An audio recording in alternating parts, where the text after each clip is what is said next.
sebenarnya tidak jadi masalah seseorang sholat walaupun di tengah-tengah ahlul bidah, selama sholat dia tidak ada pelanggaran atau yang bisa menghilangkan keabsahan sholat tadi. Ya, dan sebagian besar orang-orang yang terjerumus di dalam bid'ah adalah orang-orang yang belum paham. Maka kita sholat di belakangnya itu tidak jadi masalah. Ya, tapi kita meninggalkan hal-hal bid'ah yang biasa mereka lakukan. Misalnya mereka kalau misalnya habis sholat biasa berdoa, kita tidak berdoa.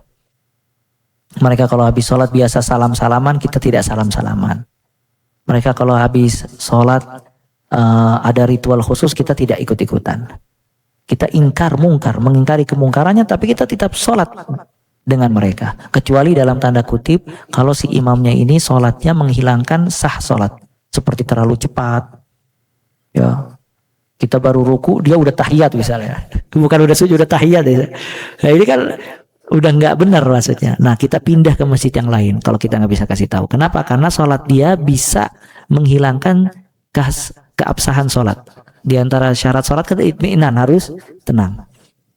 Kalau misalnya memang dia terlalu cepat baru, atau misalnya bacaannya bacaan yang benar-benar bisa menghilangkan, membatalkan sholat, Al-Fatihahnya berantakan banget sampai orang yang awam aja tahu kalau ini Al-Fatihah nggak benar.